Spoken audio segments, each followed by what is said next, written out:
All right, we've got Matt and Katie, and here we are on Kintla Lake. Something like that, yeah. And so I think you guys are illustrative of, I pulled in the parking lot. You guys have been here the previous night, I think. About 24 hours almost now, but we've been in the park almost 72. Yeah, and I said, did you have any half and half by any chance? Yeah. And you said, give me a crazier question than that. Yeah, I was waiting for a more bizarre question, but I guess milk in the middle of out here is somewhat bizarre, yeah. Yeah, Thought about bringing it. Everybody likes milk and cereal. Yeah. Do you guys have the prerequisite Yeti cooler?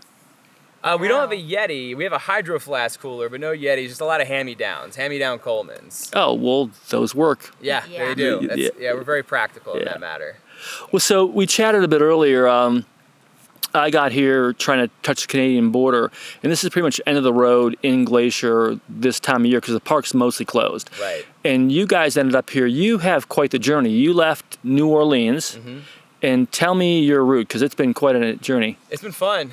So New Orleans, we did I-10 west to Laplace. From there, we did 55 north to just before Jackson, Mississippi. At that point, we jumped across the river, went to Pine Bluff, Arkansas, through Little Rock, north through the Ozarks, and we basically went straight north at that point through Missouri, Iowa, and then Sioux Falls, South Dakota, I believe. And then from that point, we went immediately west, straight into the Badlands, straight to Mount Rushmore, straight to Devil's Tower. And then from that point on, we did I-90, which took us into Bozeman. And then from Bozeman, we came through Missoula to Glacier. So you've been following since Bozeman, sort of the same track, I think. You guys went the same way I did. So you've been gone for how long now? Just over a week and a day. You made good time. Yeah. We saw a lot too. Yeah. You packed it in. We did. There's so much to see in so little time. So time is the most precious resource you have. He officially only has about 2 weeks off. Mm-hmm. Well, you're a teacher. Yes, but it's summer camp right now, and summer camp is in full swing, except I just got a call the other day that camp is closed for 2 weeks because of COVID concerns. Right. So my 2-week vacation might turn out to be a little bit more than I planned, which is not a bad thing. Right. Well, very nice. So what was the motivation we were talking about? I'd been in New Orleans last year for, 3 months in the South, and so I knew the city a bit. And we got into, your motivation is you're sort of wondering whether you want to stay there. Yeah, we're openly exploring any possibilities to kind of get out of Dodge. Like I told you, our status quo, our current decision is to stay, but I'd be lying if I said that we were not heavily flirting with other possibilities outside of the city. We're taking applications. Yeah, take it. I like that. Yeah. Well, and we talked about what an incredible city New Orleans is, and yet you guys grew up there, so you're natives. Yes.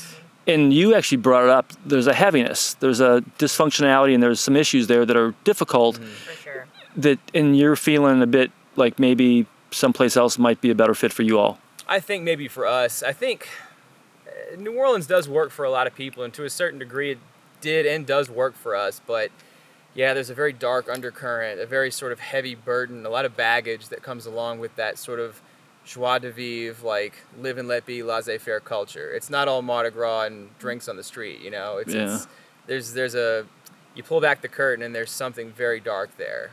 We talked about the crime and how when I was there, I mean, a buddy handed me a pistol and said, carry this. And you were talking about just even when I was there, I mean, there's murders all the time. And then the social service issue and education and stuff. It's got a city with challenges, and yet it's got this incredible soul in culture. And yet at some point, you guys are young and you're thinking maybe someplace else might be better fit as you keep on going. And there gets to be a point where, I don't know, there's just so much friction, right? Whether it's in the everyday or just the bigger atmosphere. But New Orleans just seems to be like a hotbed of, I don't know, friction. And sometimes it's like, we can all have differing opinions, which we do and respect, but I think New Orleans just tends to be a little bit more polarizing than other places, and that just starts to get old. Yeah, I think friction is a great word. I think you have these cities that are really attractive, and yet, like San Francisco right now. When I started going there when I was a kid, none of the issues it's having now. When you're there now, friction, oh my God, there's a lot of friction there. It's hard to be in the city for me. I mean, just it's really changed in foundational ways. Yeah. Any bright spots in your travels? You sort of... Every single day. Every single day. Yeah. I mean, It's been great. just, part of it was just to get away, yes, but there was a larger goal at hand, and we just wanted to see the country. It's a big, beautiful country that we live in, and I think that just physically observing it, things that you can tangibly, sort of touch and see and maybe even take home, there's something very special about that. We're very blessed as a nation, and to a certain regard as well, part of it is kind of like just observing God's creation and just kind of taking it in as a blessing that we don't really deserve, but yet here we are. Well, you didn't mention that in our earlier conversation. I think that's it. I mean, look where we are, right? Right. What are we, like an hour from a small town? I mean, maybe an hour and a half? Yeah, about. Yeah, I mean, you have to go down. Just getting here is a 15-mile dirt road that's took, I think, almost an hour. I know. End of the road. Yeah. In wilderness in every direction. Yes. Yeah. Canadian border's right north of us. Yeah, just about 30 miles. Yeah. I think one thing I find with urban environments is you get obviously some incredible art, culture, symphonies, just a plethora of wonderful things. And yet to me, I don't know, I think there's some subgroup of people who really enjoy nature. But my take on it is if more people got out in this, we'd have a better mental health situation in this country. I mean, what's it been like for you guys being here this is your first time here, right? Yes. Yes. What's it like? Amazing. It sounds cliche and it sounds trite, but it's super magical. It's in a large sense of the word. I was telling someone yesterday, another ranger, it's so overwhelming that we are having trouble processing it. I know that sounds silly, but like when you see this view, especially for someone like us coming from just flat bayou, which is pretty in its own right, but the contrast is so stark, so crazy that it truly is something that is difficult to comprehend and to take in. It really is difficult. Well, I was telling Matt too, what's really cool is, you have the sky, the clouds, the mountains, the trees, the lake, the rock. It's like it's all hits itself at different points, which is really beautiful. Versus New Orleans is just like... Which again, and you don't really realize it until you travel. It's pretty in its own right. It really is. But for us, it's just so different. It's genuinely difficult to comprehend. Genuinely. When I moved up to my current home last year, I would wake up and I'd tell friends, I said, you just can't take it in. You can't comprehend it. It's too majestic and it never stops. Yes. It's just you can't really digest it. You can't understand it. It's just nature that's... One person said moments of awe. And if you live in places like this, you have moments of awe all the time. Yep. And I think the built environment, I would walk through NOLA and the built environment's spectacular. It's gorgeous. And the human beings I met there were crazy, but I right? Yes. But I gravitate towards this. But you've been in national parks already, right? You've been to other ones. Yeah, we've done, on this trip alone, we've only been to just the Badlands, but we've been to other national monuments. We've done Shenandoah National Park, the Grand Canyon, which is fantastic. We did the North Rim, though, which is much more remote, kind of like this. Our first trip, when we did the North Rim, of course, it was the same thing. Like, you just aren't comprehending. So every night we get home or get back to camp, and we called it canyon eyes, just like to where your eyes were like... Yeah, your eyes were physically exhausted from just looking at everything. Burning almost. You guys are getting it. You're really, I wonder how many people have that experience, because you see people pop in, they grab a picture and leave. I don't know that that's the same as what you all are doing. No. I don't think so. We did a pretty spectacular hike yesterday to the top of Huckleberry Lookout, and we spent 2 hours up there, and the only reason we had to leave was because the sun was dying on us. And I looked at Katie and I thought, 2 hours is not enough. It just was not enough. But then again... The ranger there was awesome. Yeah, then again, 2 hours wasn't enough, but I could have been there for 2 weeks and it still wouldn't have been enough. So we had to pick some sort of spot and time where we said, call it quits, get out of here, So you're going from here to where? So we're going to go south to Yellowstone after this. Okay. We got a few more days in this park, and then after Yellowstone, hopefully, maybe, I might have some more time off of work. And if that's the case, who knows what we're going to get into. We might go further out west. We don't know. Yeah. Utah is spectacular. I mean, here's the thing. Idaho's spectacular. Utah's spectacular. Nevada, actually, the desert is crazy gorgeous. Arizona, we live, you hit out there. When people ask me about my experiences, I say, look, we live in this incredibly beautiful country. Yeah. And I do enjoy the built environment. I mean, urban areas, even urban areas of decay, can be beautiful in their own sort of decaying way. Well, so question, what do you guys you're a teacher and you're doing interior designer.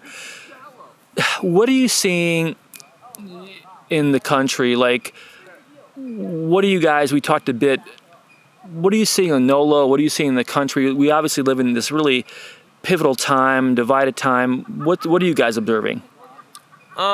I think a lot of people talking and no one listening. It's a lot of me. This is what I want right now. This is what I think we should do right now. It's not enough conversations, I think. And the big one for me, more than anything else, and please tell me if you disagree or agree, is not so much the willingness to sit down and talk, but it's the unwillingness to even hear what someone else has to say. The sort of like, nope, you're on that team, and because you're on that team, you are bad. You're on team B, I'm on team A, you are bad. I'm not even going to hear what you have to say. And that's both sides, man. It's just very toxic. And you see this in your peer group too? All the time, everywhere. It's at the point where you got to be careful with who you even hang out with, because you can't say the wrong thing. And so it's very rare that we can find people that we don't have to filter ourselves around, because it's that toxic. It is. It's that toxic. How do you think how's that impacting your own lives? I mean, you're obviously picking and choosing, I guess. Yeah, you got to be picky. And so to a great extent, and honestly, it's been wonderful for our mental health, is we have been way more selective in the type of people that we hang out with. We've cut off a lot of people out of our lives that were toxic and brought in a lot more what we like to think are free thinkers, people that absolutely, probably none of them agree with us on a lot of things, but they're at least willing to say, what do you think? Okay, I disagree with you, but I'm not going to call you a bigot. That kind of thing. So you're finding people who will listen to I said, look, I'm open to being wrong. Sure. I'm open to listening. Sure. But a lot of people aren't, as you said. And how do you think that's impacting, as far as the country goes? You guys are pretty young. You're how old? 34. 32. Okay, so you're in your 30s. This has never been like this for you guys in the past. You didn't grow up with this. This is new. It's been trending. The last few years. Very new. Yeah. Especially in the last 5 years, I would say. You mentioned that in NOLA, you just see gridlock, where you see these really diverging opinions. You said you saw Marxism being implemented. Sure, absolutely. Yeah, it's pretty commonplace. It's to the point where it's so commonplace that you don't even really blink at it. It's like, yeah, that's just kind of what it is now. Becomes normal. It's accepted. But it's being, I think, accidentally hidden behind progressivism. Like being progressive. Yeah. And I don't think, him being a history, I've learned so much over our 13 years together. Wow, wait, 13 years? You have to get there at 20? We've been married for 4, but we've been together for 13. Oh my, congratulations, Thank guys. you. You're an anomaly. Jeez. Thank you. Let the heavens open up and sunshine down. Yeah, wow. God's been good. God's been really good. Yeah. That's amazing. Mm-hmm. Well, what do you think? I mean, I've seen this trending for a while. That's why I actually began this journey, as I told you. It's at a fever pitch, and I'm seeing exactly what you're saying, and you're sort of seeing it. A lot of people are seeing it. Do you see a solution? I mean, how do you see us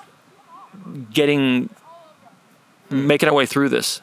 Yeah. As far as a solution, I'm not even sure if I could offer a solution right now. I really don't know if I could, and I don't know if I'd be so arrogant as to do that.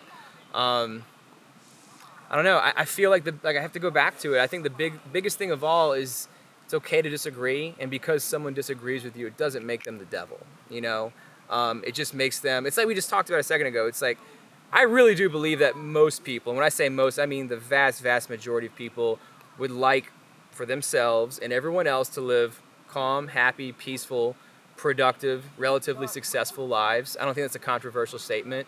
I think most of us, if not all of us, want that. I think we just have different battle plans, different maps, different avenues, different strategies and ideas for how to reach that goal that we all agree on. We mostly agree on. It's just, how do we reach that goal?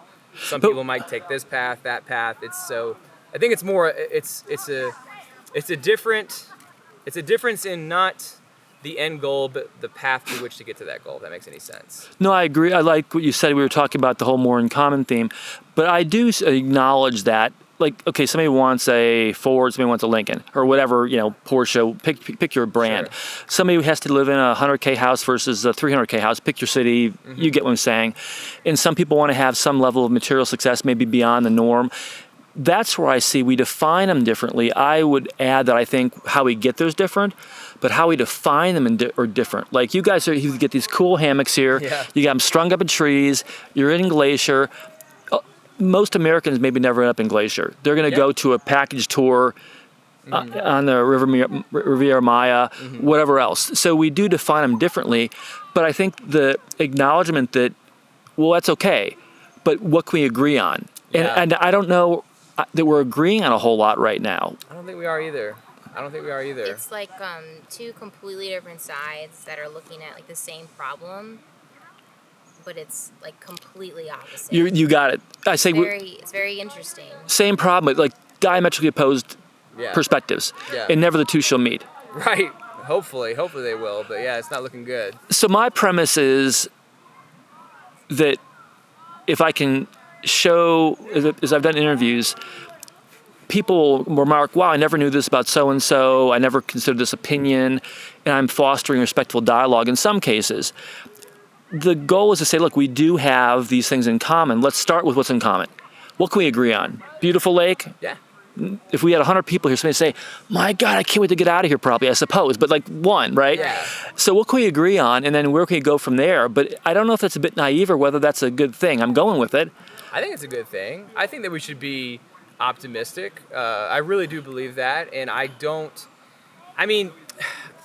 being a student of history, I tend to have a different perspective on the present situation because it's very easy to sort of get sort of glum and, oh man, it's terrible right now. And I don't think it's ideal, but I mean, hey, we had a civil war in this country 150 years ago where people were literally shooting at each other, in fields, brother versus brother, cousin versus cousin. It's like, we're not good, but we're not there yet. So it's been worse. It's been way, way worse. Any sort of cursory glance at the history of Europe in the 20th century would show that it's been way, way worse, and it can be much worse. So having that perspective of history and seeing how nasty it can get, you kind of look around and it's like, there's kids skipping rocks. We're having a great conversation. We didn't know who each other was prior to 3 or 4 hours ago. Right. So it's not all doom and gloom. I think there's a lot of reason to be optimistic. And what gives you, you guys are obviously, you're going to land on your feet somewhere, which is really, it'll be fun to see where you guys end up. But for the overall, the larger, what would you think gives you or others hope? Where do we find hope in a time of incredible division and strife and, as you said, toxic dialogue? I think a lot of people, they find that their fight is out there for like the greater good, for all these big reasons and these big things that are happening. And we've lost over the last, I would even say, decade of people really focusing and taking pride in like their family and their close relationships and their home and their house. And we're big fans of Jordan Peterson, Okay, you guys know Jordan Peterson. yeah. He's trending. He's been crazy trending. Yeah. But get your own life together, which we all can be better. And I think Us included. if more people would just live your life unapologetically, like be you, don't hurt anybody, take care of your life, build a family. The family unit is an amazing thing that I think it's been broken down and forgotten, and I think that has made ripple effects. Yeah, for sure. I know for sure in New Orleans. I would say that's one of the biggest problems in New Orleans is broken families. Kids growing up in fatherless homes. It's horrific. It's sad. It's dangerous. It has an effect that is economic, academic. I mean, you name it. Psychological. It's very, very. It's sad. I don't know what to say. It's sad. Nobody's home life is perfect. Mine growing up, I'm one of 5. I have 2 brothers and 2 sisters, and of course my parents had their fights growing up. It was not fun, but they stuck it out. And I mean, I can't imagine my life without my dad or my mom. The good and the bad. And I think it creates a real well-balanced view on the world. There's hard times, there's good times, there's this and that, but I don't know. The whole, you can't just run away all the time, you have to stick it through. So yeah, she just nailed it on the head. I don't know if there's any economic, political, or social solution that we could. I don't think there's a plan that we can put in place as a country. I think if we all kind of just take our own personal responsibility seriously, that personal responsibility being, developing those good, healthy relationships with your family, your friends, maybe your new friends, and worrying about your world and making your world the best that it can be, because your world is not just you. Your world is your wife, your husband, your cousin, your neighbors. And by making their life better, they can reciprocate and make your life better, and they make their neighbor's life better. And it really is a ripple effect. No one's an island. So I think that the change is going to unfortunately have to be on a much more individual scale rather than a large scale sort of just, let's put this plan.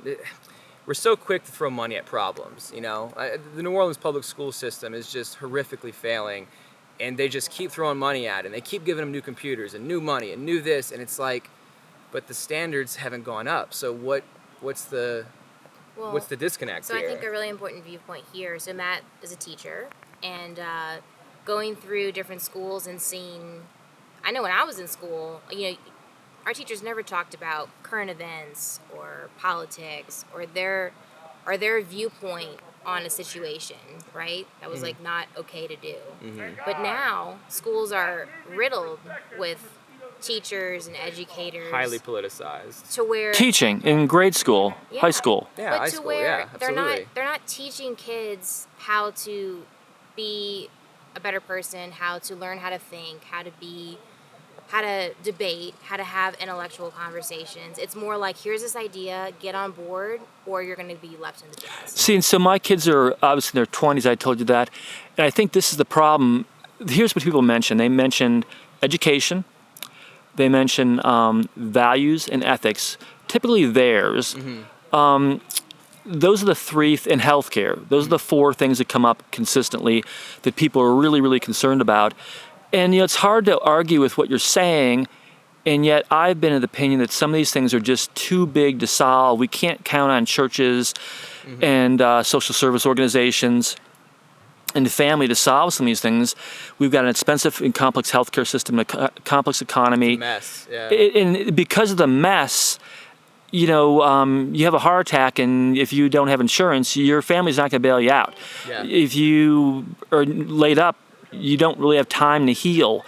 And so that's the conundrum for me, where I see a need for more robust, really probably healthcare and social safety nets. Not crazy. These are not socialism. These are just reasonable. Right. We're the richest country on the planet. We can afford to have reasonable social safety nets where people don't have their lives torched for simply having something that they didn't do anything wrong. They just had an injury or illness.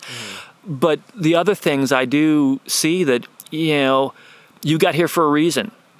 There's a whole country that could be here. And so, other people could be here. They're not. And I do see choice, decisions. You're young and you're saying, look, should we be here?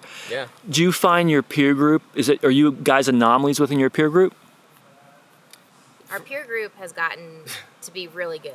Yeah, lately. we've really upped the friend game. Over the last 2 years. Yeah. In that regard, though, as far as what we're doing right now, yeah, I would say that it is a bit anomalous. The last week and the next week will be pretty anomalous for not just our friend group, but I feel like for most people aren't doing this. For whatever reason, I don't think it's a good or a bad thing, but yeah, most people aren't doing this. If they were, there'd be a lot more people here. What is this? Here, I want to just get this. Yeah, absolutely. It's too good. What, if you had to try to describe this, what's this doing? Is it a soul thing? Is it a beauty thing? Is it a spirit? What is this represent, or what's been the impact on you guys so far for being on the road and here in particular? Honestly, it's made us both grateful and thankful for what we have on a personal level. I've really enjoyed, I've been with her for 13 years. I've really enjoyed spending time with my wife, which is a real fun thing to do. But also just seeing, like I said, the big, beautiful country that we have. It's wild. It's huge, you know, and it's so gorgeous. And there's so many just wonderful national treasures, like actual treasures that seeing in person is awe-inspiring, and it's very humbling, and it makes you feel very simple and small.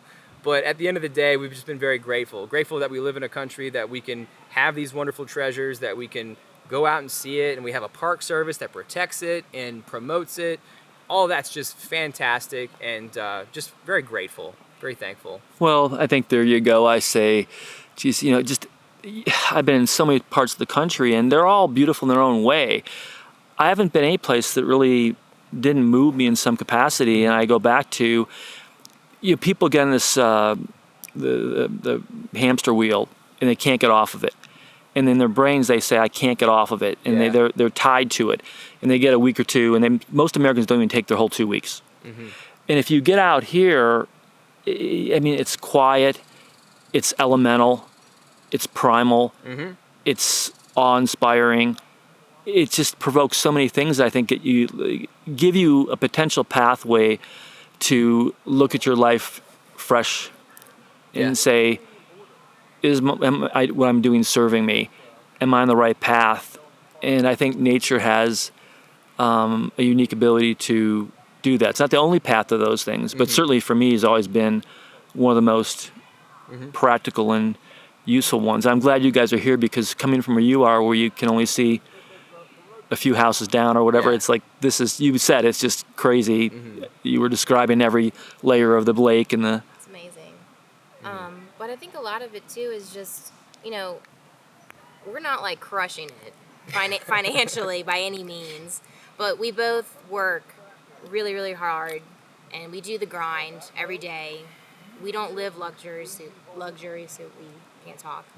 But we work really, really hard, and then we like hit the grind, and then we plan what we want to do, and we like always try to push the limits and do something new, to where it is a growing experience, and we can like make the most of whether it's a weekend, a week, a music festival, meeting new people, to where like that energizes us for the next stint of like grind and hard work. Now I just realized something.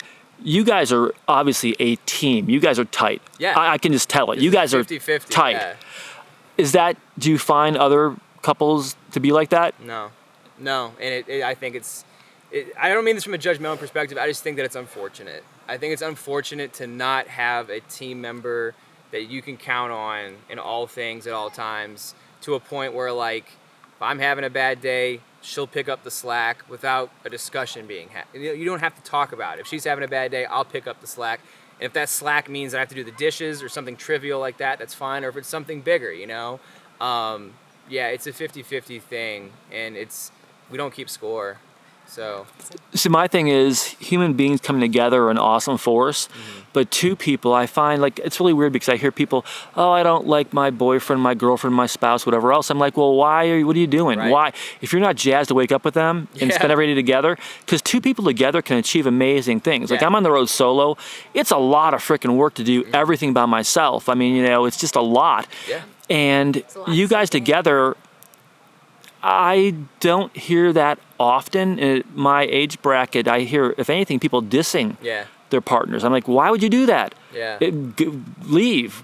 Find somebody else. It just doesn't make any sense, because you guys are powerful. Together, the chemistry you have and what you're achieving, and the joy, and you guys got something exceptional. I agree. I will say that that feeling has been there from day one, but it's something that, man, you got to work on, and you got to want it, because it's not all sunshine and rainbows, as you obviously know, as everyone who's ever lived any life knows. But you got to want it, and you got to work on it. It's not easy getting to this point, and it hasn't been easy getting to this point, but it's, son of a bitch, it's worth it. How'd you guys meet? Blind date at a baseball game. Blind date at a baseball game. A true blind date, like prior to social media. So like there was no, let me look at her profile and see what she looks like. I had no idea who she was or what she looked like, and same thing goes for me. His good friend from high school, his name is David, and I grew up in church with him and his family, and so I just always knew him. And then David was like, he was dating a friend of mine in high school, and so they were dating. So they set us up, basically. So we went to a baseball game, and I brought a girlfriend with me. So she brought a safety net in case I was a creeper or a weirdo. I was like, you might not be good. And then as soon as I saw him, I was like, I'm okay. That friend was Yeah, gone yeah. by the second end. Yeah. Was it like that? It was pretty immediate, yeah. Yeah. It was pretty immediate. We dated that whole summer, and then Katrina happened. And so Okay. she moved to Orlando. I stayed in Baton Rouge at LSU. And so we separated for a little bit under a year or so. 9 months. Yeah. And then once she moved back to New Orleans, the flame sort of rekindled, and here we are. He reached out via Facebook. Yeah. Oh, well, there you go. Social media, Yeah. via Facebook, Yeah. God. I think I see these. I think in my experience, it's like one guy said, he says, especially as you get older, you just sort of know. Mm-hmm. And you guys obviously did. Well, hey, thanks for meeting with me. Anything I didn't ask you that you want to say? I mean, No, this has been really nice to talk know. to someone that just wants to hear, someone's perspective, someone's opinion. oh, I'm running for office. There it is. I knew it. There it is. There it is. But to cap it off, to answer basically what seems to be your general question, is more of this. More of this is the solution. Sitting down and hearing what someone has to say. And if you don't like it, or if you don't disagree with it, or you disagree with it, that's fine. That's totally fine. In fact, that's a good thing, because that allows you to sort of, it challenges your ideas. You're like, man, am I thinking the right thing? Or are they wrong? And just be willing to hear new information. So Jeff Krause, he was a 2-time mayor in Bozeman, 20 years on city council or something. And I said to somebody, I said, look, I'm okay being wrong. He said, well, you're unusual. It's funny, people want to be right. Yeah. I know how much I don't know. Yeah. And Yeah. now some beliefs, we have hard stops. Sure. I'm not a flat earther. The more You the too, more, huh? The more you know, you're like, I don't know anything. Yeah. Well, you guys are too young to say that. Don't say that yet. Wait till you're 50. Yeah. Well, thanks so much. It was really fun talking. It's been our Yes. pleasure, genuinely. All right. Thank Yeah. you.